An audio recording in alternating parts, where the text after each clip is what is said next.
Hello everybody, welcome on our Tuesday taproom. This taproom video is going to be kind of special one. I'll present our StarWind Management Web Console here. And while we're waiting for everybody who's late to join, if you could please in the question tab tell me whether you can see the picture well and hear me well, so that I can figure this out and move on with the taproom.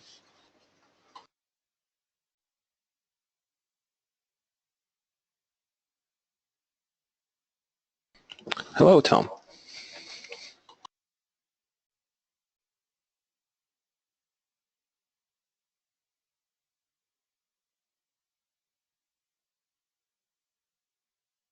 Okay, so I think a couple of minutes should be more than enough for everybody who wanted to join. So once again, welcome. I am going to talk about our web console here. It's going to be a pretty quick tap room, but it's going to be a very interesting one, I think. So here's the banner everybody saw when they registered to this tap room. Nothing interesting. That's myself. I am the Director of Support. My name is always Boris, and I'm the one who's speaking. So, hello once again. Here is actually what we are going to talk about. There's going to be an overview of StarWind Web Console, and then I will show you the guidance that is already available on our web page. I will go through each step, and it's a pretty straightforward one, and then we'll go through your questions. So here is the management console. As you can see, this is a browser. You can open Google. So this is how it looks like. You type in your login and password and then click onto login, and then here you see the web console, which is 100% clickable,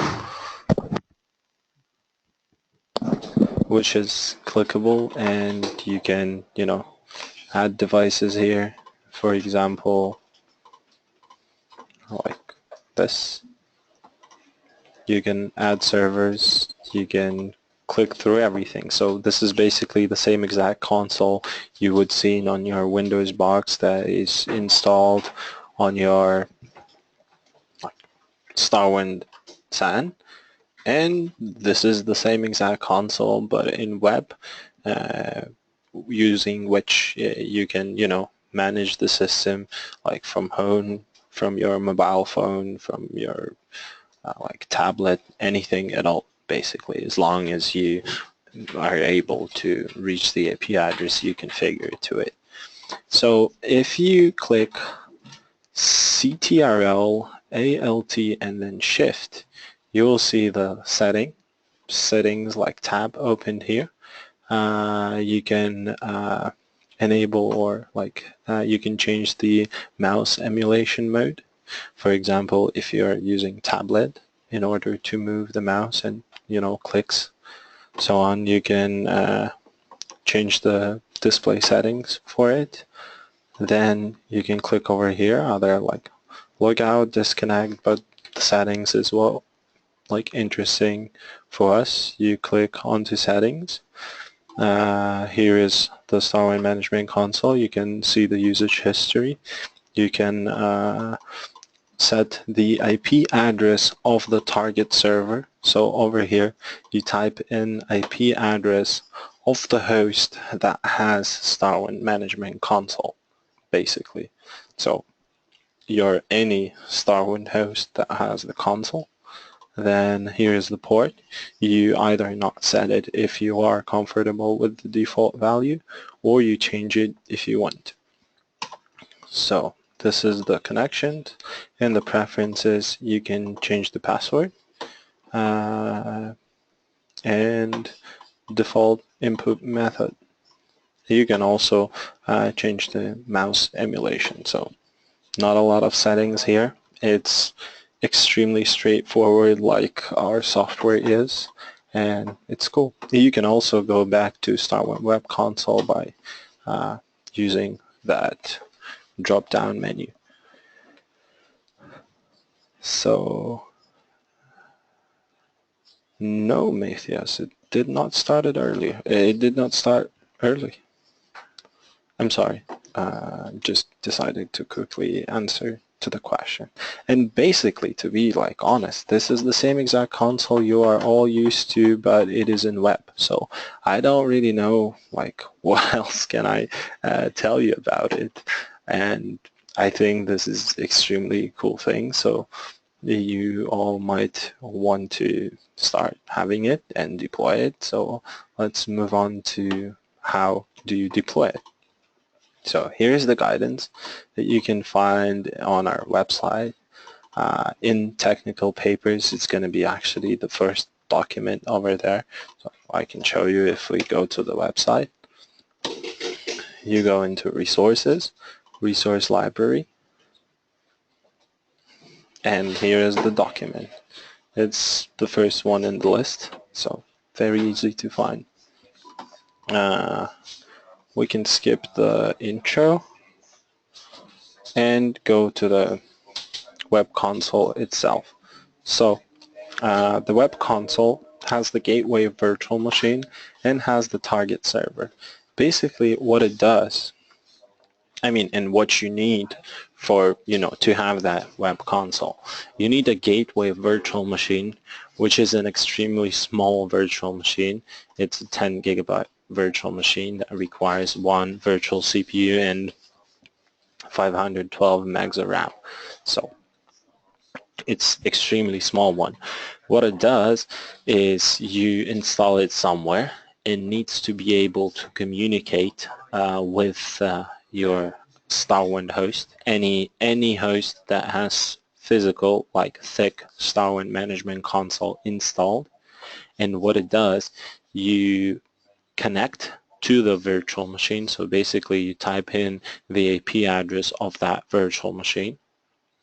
Then you go into settings and you type in the IP address of your thick client. And what this virtual machine does is it transforms your thick client into thin client and shows you the console in web. Basically, that is it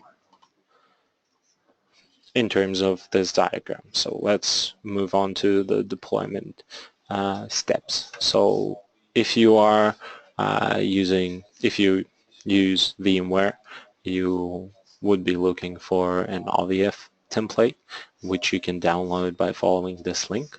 If you use Hyper-V, you can download the VHDX, and the pre-built virtual machine that is our gateway, not server, but like gateway VM. Then you extract the archive that you find, that you downloaded by following one of these two links. If you're using Hyper-V, you import a virtual machine. If you are using VMware, you deploy the OVF template. Then by default, this virtual machine will receive an IP address via DHCP.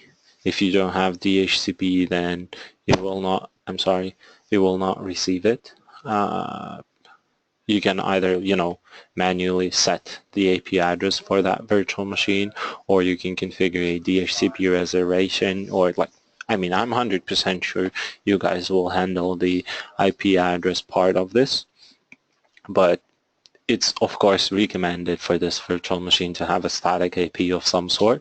It's either like DHCP reservation via MAC address and is going to give it the same IP address each time, or it's a DNS reservation. So it's cool when your web console has static IP address. You cannot set the static one and each time double check what IP address did it get, but that seems not very good to me. And then in order for StarWind to have the capability of like exporting the thick console to thin through the gateway virtual machine, you need to install the StarWind management console configure user account for web access to management console. So this is something you have to install on your StarWind host or the host that has StarWind Management Console. You can do it by downloading a build we have recently released, opening the wizard and choosing here StarWind Management Console for web access. It will select only these two, click next, next, next, and it will update. And then you open the web browser and type in the IP address of the virtual machine that was either that DHCP server gave to it, or like the DNS reservation you've made. So you type in the IP address of your gateway virtual machine. By default, it has the username and the password StarWind. You type in those. You click to these three buttons together, and you will see this setting tab that I just showed you. So you open up that, like you have the setting tab over here, then you click onto the guy, you go into settings, and after you did that, you go into preferences where you change the password. In the connections, you type in the IP address of a target server that has thick StarWind Management Console installed, and that is it. So it is very easy, very straightforward, and I think it is extremely cool. And this all is available right now, and right after this Sapron video you can go ahead and have StarWind Management Console in your infrastructure if you have one. I think this really pretty much covers everything in terms of our StarWind Management Console. So I think we can move to the question part, the most important one. If you have any.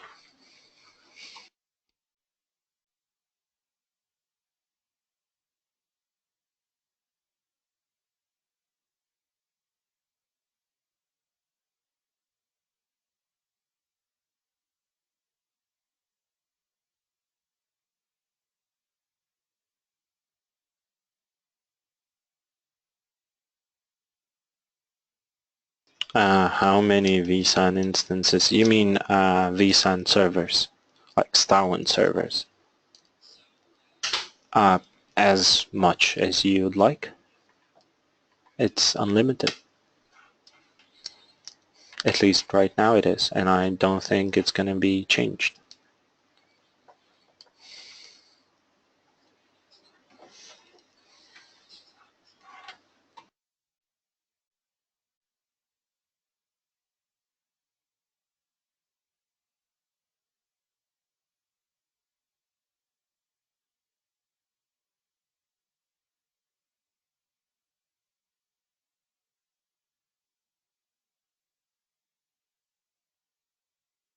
You would actually, let me show you if we have another one. So this is 127.0.0.1. I actually don't remember the rest of the IP addresses, but so you will simply click add server, and yeah, this one does already exist, but you will click add server, type in the IP address, and it will appear over here, so on, so on, so on, so on.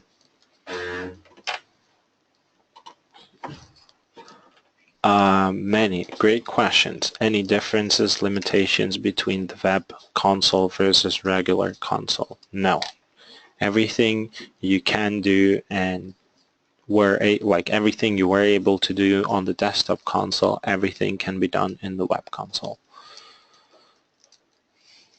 So that's the best part of it, including the multiple different StarWind vSAN servers. So you can treat this console as your desktop one. And Robert, if your desktop one if your desktop one is capable of doing that, then the web one is, and the desktop is capable of. What is the minimum StarWind version for this to work? It's the one that is right now available on our website. So our latest release has our StarWind management, like StarWind Web Management Console update included. So that's the minimum one.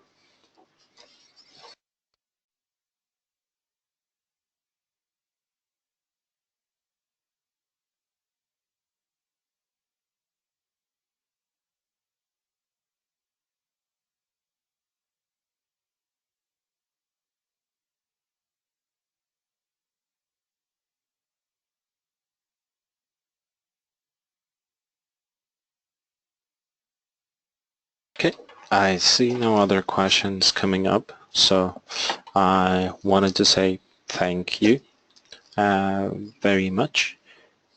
And actually, two more questions. What is the best practice to upgrade StarWind vSAN? Can it be down without, I would assume, downtime? The best practices are available first on our website. Second, there is a great article on our knowledge base. Let me show you that one. Again, StarWind website, resources, knowledge base, updating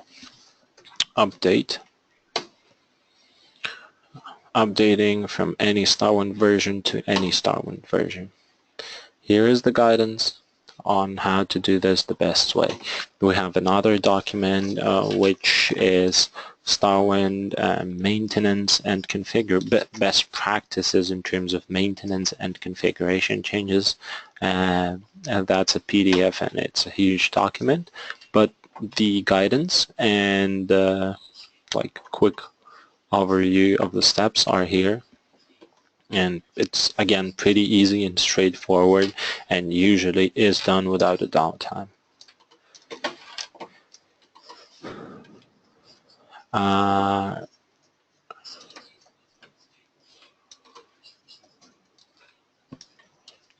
Great question. Does the browser have to work on port 80? I'm not 100% sure about that, to be honest, but I think that no, it doesn't. In case if your browser is not working on port 80 and you try it out and it will not work for you, please send us an email to the support mailbox and we will make sure to either fix that, like not either, we'll make sure to fix that and help you.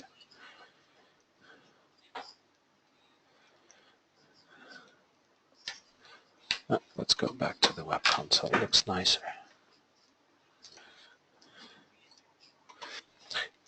Can we install a certificate to encrypt the web session? I think you can try. Unfortunately, like basically, you know, the presentation as well as the release happened within like these 3 days, like today and 2 days earlier. So it's something extremely new, and unfortunately, we did not try doing that yet. You can try it and see whether it works, or we will try doing that ourselves and, you know, have this information available somewhere on our website. But I think this is definitely doable, because like the console is straightforward and it works I don't know. It's the easiest web console I've ever seen by anyone, like made by any other company at all. It's really simple and cool. Okay then. Again, I wanted to say thank you. I love that you guys keep coming to these tap rooms. And I hope that you will come to my next taproom videos. If you have any ideas in regards to what you would like, the topic that you would like to be discussed during our future tap rooms, let us know, and we'll make sure to choose one and go over it, or maybe we'll choose each single one of them because all of them are going to be awesome. Thank you very much for coming. Hope to see you again. I wish you a great upcoming weekend, great today and tomorrow as well. And here are some contact information in case somebody would like to contact us. And yeah, have great everything. And I see you later on our future taproom videos.